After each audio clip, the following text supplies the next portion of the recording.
Overall, I like as well that it just can redirect whatever's coming from TES. You just jump in, Note can push you straight back out, and it also really stops the rel, which would have been really good with this TES composition, from being anywhere near as high priority. Yeah, fantastic pickup. The big green flag for JDG. 100% win rate Alistair into a dive composition is feeling pretty good, but Fengyue might want to roll the dice, picking up his most powerful pick. He's thinking between the Poppy and the Rakan. What do you prefer right now?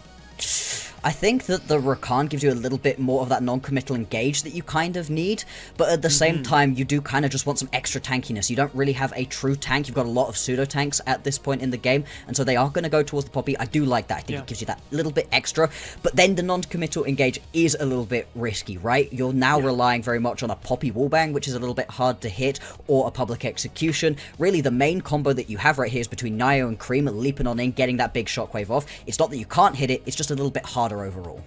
Yeah, I like what you illustrated is the decision that TES were making. Are we better when we full engage, or do we feel better fishing for them? And TES, credit to them, have chosen an extremely committal draft. This goes in, it does nothing else. And that should be great for TES, who, like we talked about, have a fantastic conversion if they are ahead in gold.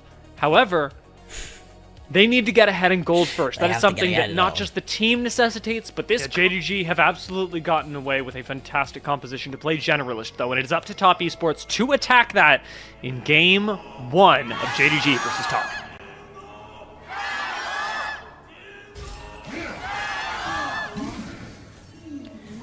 We try to listen to the gyros, and immediately we're going to get some aggression right here. Nobody going to die. Both of the mid laners going to take if he's available. I mean, is he just dead? Tower plate. He just dies. Yeah, what? He just dies. What?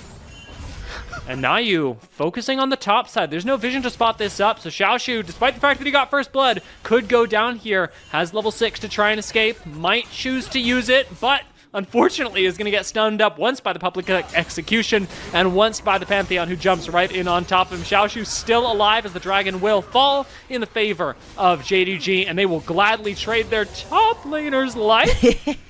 Took a while. Took a He's really going long for while. it! He's going for it! 2.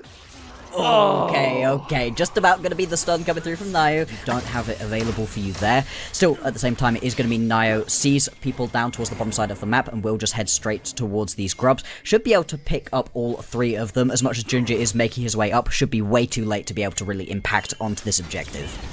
Pantheon super efficient at clearing the grubs as junglers go. His 369 has unfortunately taken some more negative trades up against Xiaoshu. Sion has hit some important itemization up against the Ambessa. Really need it. JDG gonna start it up. First item complete for Gala, not the case for Jackie. This is an ill-advised fight for Top Esports, but no. They are going to yeet Junjia right out of there, and suddenly the smite difference is going to make this a whole lot easier. Nayu can grab this one right now. Vampire is low. Gala will collect a kill, trade it out for his support, but with Cream unfortunately walking into the river, it will be another kill that goes the way of JDG. A 2-for-1 plus the dragon, and maybe a little bit more, as Junjia comes down to punish an overextended Nayu, who flashes away, will not get knocked up. 2-for-1, still in the favor of JDG, but again, dragon goes to top. Playing, unfortunately, at 15 minutes. Yes, his team is slightly behind in gold. Not a good statistical bit of news for them. Dive towards the bot side, not awesome either. Cream is unfortunately not able to play League of Legends. No. No, he is not, and that is a little bit unfortunate. Of course, that does pull multiple members of JDG down towards the bottom side of the map. That is going to result in this Rift Herald. We'll see what the use of that can be. They're obviously already going to lose out. Very confident about the way that this game is going right now. Hongq got the Seekers as well, so he's got that extra level of survivability. A potential skirmish here. Junja definitely feels confident stepping up to Nayu, with Gala as strong as he is. No stun going to connect onto the wall, and Gala even manages to dodge the Keeper's verdict. Now, no kills will go down, but a Rift Herald will be thrown out. First tower in the mid lane going to go the way of Top Esports. It's going to be a second Drake into the back pockets of JDG. Not a bad way for this to go for them, and perhaps starting to stack up resistance if they have access to future dragons. Mountain Soul will make Sion basically unkillable. Junja and Vampire. Top Esports they don't even get a flash out of the opposing AD carry. Oh, and look what you lose for this mid lane, top lane. 369 is going to have to walk down towards that play. If he leaves a little bit earlier, maybe he's able to get there for the public execution and grabs a kill. Pretty close in the grand scheme of things. One good team fight out of top esports. One good isolation onto Gala could be it, but they've instead been isolated themselves. Jockey goes down in the mid lane, and it is disaster for top esports, who now have no way to contest the Baron, the vision around it, but more importantly, the dragon that's coming up in 2 minutes. Yeah, I mean, I don't know that you can go straight towards the Baron at this point. Instead, it may just be a collapse right here onto 369. He's stuck around to take himself a couple of turret plates. We have seen this already. Gets pushed back as well. This is just a buy time for the team to arrive. Emperor's Divide just makes the positioning out of 369 that much more difficult. Flash for flash. Up top side, 369 incredibly mobile, but Junjia does land that little bit of CC as Nayu comes in really late. But maybe, with the help of Cream, with the help of a Shockwave, could turn this around. They answer one back. Hongq is now alone, flashes away, but cannot get out from Feng Yue. It is a double kill for Cream, and top esports show up right in time. And this is just a really odd set of plays right here from JDG. They go push towards the top side of the map, and when I said, this is just an Emperor's Divide to buy time for the team, I expected a couple more members to be coming along. I think you'd expect that you would bring a few more over. Gala especially decides to just stay mid, keep pushing through the waves, and that leaves you exposed. Of top esports, they can start this whenever they want, and they're going to start it up now. JDG still have 5 members standing. Feng Yue has to play frontline for the team. Ooh, I mean, you could just step up as Xiaoshu. Nayu gets bumped right out of the pit by Headbutt, but Jockey free firing in the backline, actually doing very well with 369, flanking and publicly executing Gala. Top esports turn the fight around at the Dragon Pit. Pick up, perhaps not the Dragon, but 3 kills on JDG? That's pretty good.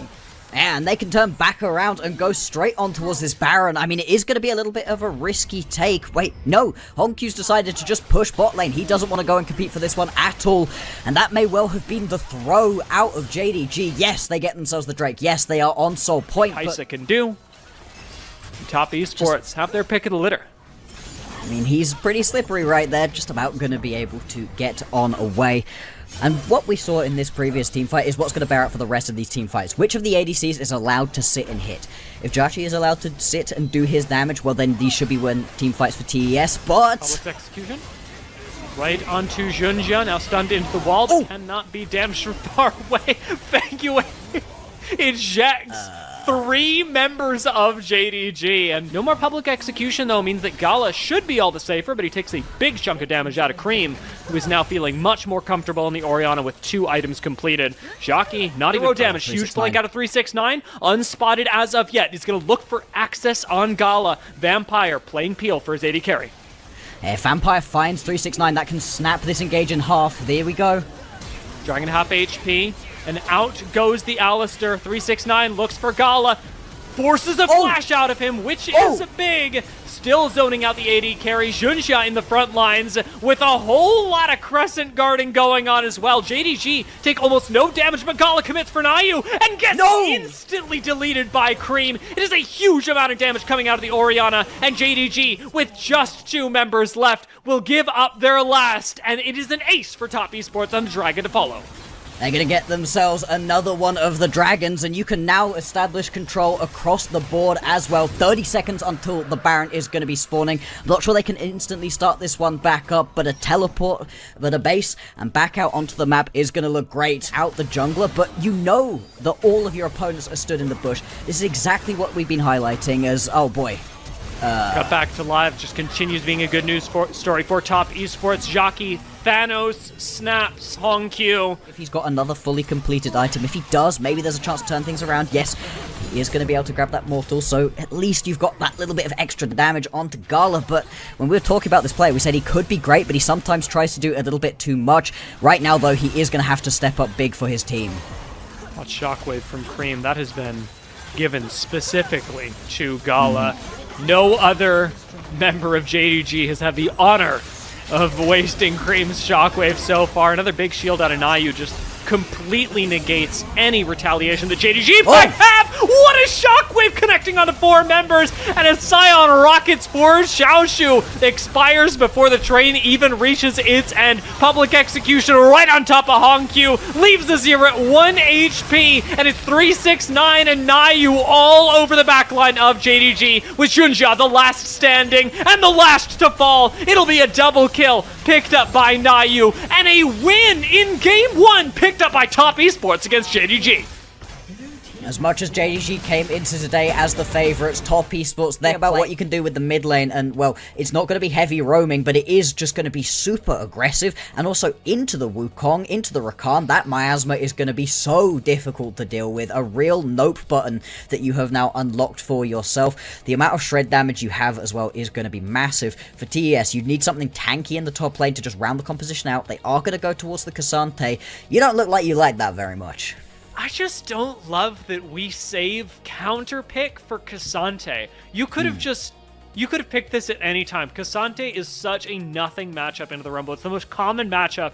It's one of the most common matchups in the world across all divisions of League of Legends right now. Cassante into Rumble is just slam dunk. But we save it all the way for counter pick when we've now let that affect our bot lane as well. Feng Yue got a weaker matchup into Vampire as a result of it, and I don't know. You're right. This does round out the composition. Yes, it's tanky. Yes, it's nice for Top Esports, and it's probably not the focus, but from a drafting perspective, I think we could have done a little better. It could have certainly been far more interesting, but it does round out what they are looking to do, and especially into incredibly difficult to get on top of. You may not be able to start a fight instantly in your favor, but you can kite back like nobody's business, and having to walk through an equalizer and boomerang blades, that is tough. We'll see if that is the answer for JDG in Game 2.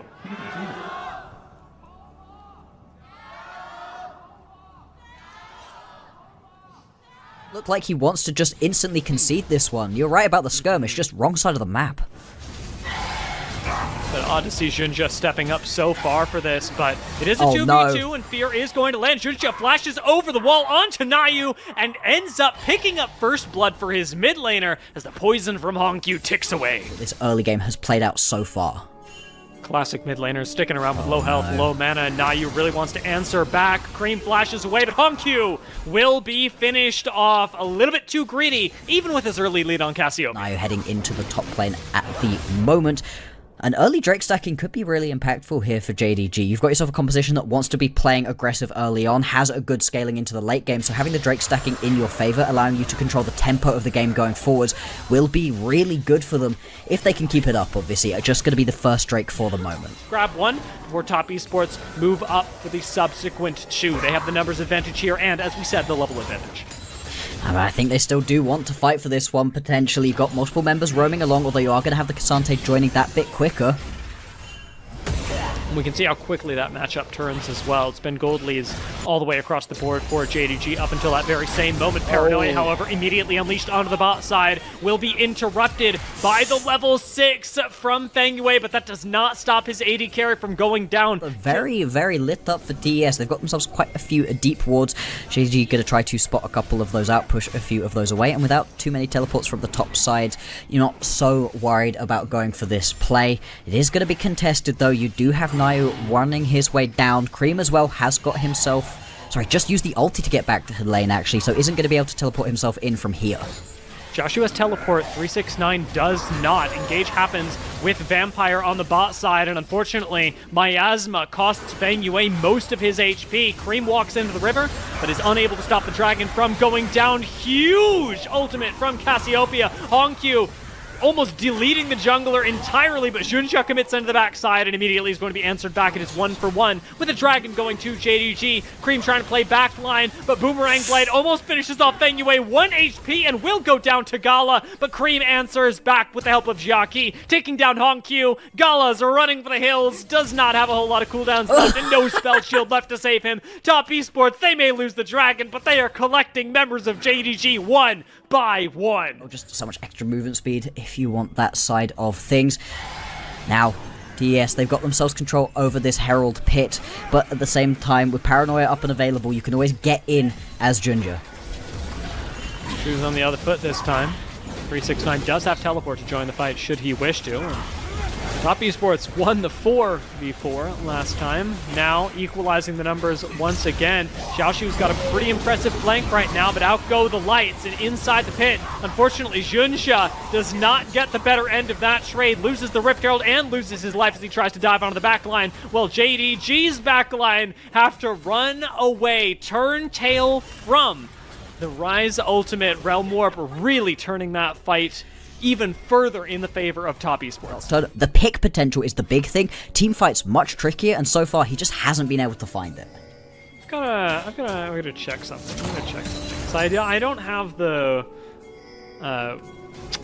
win-loss results memorized as much as I'd love to leave everybody to believe that I do. I wonder how often he wins on Nocturne, because the ultimates that we've seen out of Junxia so far have not been indicating a great level of coordination out of JDG with this champion. Even right now, moving up towards the top side, he may be able to collect one. 369 extremely low, and Junxia will actually find another kill. No paranoia used, however, they will lose Dragon for it. This season, he has been 50-50, 1 win, 1 loss on this Nocturne, and he has shown once again right here, on the picks he's really good, and in the team fights just hasn't been able to make it work anywhere near as well. Still, it looks like it should actually still be this top lane tower going down as that first brick, even through the Rift Herald. Yeah, is gonna go down, and that's really nice right here from JDG. That extra influx of gold, 400 gold for that first tower. Very tough. This is one of the best things about having the Sivir, even during the earlier stages of the game where the Sivir isn't dealing as much damage to the opposing champions. The wave clear is still going to be massive. Still, with as many people moving onto the mid lane as there were, Cream is going to be able to grab this tower on the top side of the map, and that does expand this gold lead out to about 1.5k for TES. It's not as much as you would really want at this point in the game. You'd prefer to be up by about 3,000 to really feel secure. It is still a good job. We've been talking about how TES have struggled with early gold leads, and they've managed to establish one here. 5 seconds left on that. Yeah, and I mean, he can just keep on pulling that one through, looking, fishing, seeing if you can find yourself that potential pick, and if you ever do manage to land it onto one of those key members, just about going to be able to get away with his spell shield intact. That could be big going on forwards, as we have a look towards the Drake, and it's already going to be gone. JDG do spot that. They know there's nothing they can do about it now. Unfortunately, it's their job to disengage. Nothing else to be gotten in this fight. Which would be a massive boon to a champion like the Cassante, who could just use that all the way through. They're even able to step up right here and take this mid lane tower, expanding their gold lead out 2.5, being very aggressive right now. He's right on the brink of completing that third item, and oh, Vampire, oh no! No! There goes a Change the Corruption, and there goes a Vampire. Steps one moment too close to TES. Jockey will collect the second kill, but 369 just wanted to turn this into more. No jungler available right here for JDG, and this may well be them throwing the game away. Only the damage carry still available, and they can step up, but this Baron should just be gone. Equalizer to try steal it, doesn't manage. It's your votes and your reasoning as well, because there are a lot of arguments for a lot of ADCs. Galich, the most recent one in the conversation. In goes another team fight, and out goes another Chains of Corruption, stopping Junxia in his tracks. Jiachi playing these team fights with incredible spacing. That is a huge petrifying gaze that does a huge amount of nothing into a losing team fight. JDG managed to step away with their lives, but that's not what they came in looking for. No, and that's going to be 4 flashes now off of the board, 3 of them just blown in that one play, and with these Baron-empowered cannon minions wrecking these towers, TES, they are knocking on the door of the base right now. And looking for their series win. A win here, like we said, keeps the hopes alive for TES of making it into the knockout stage.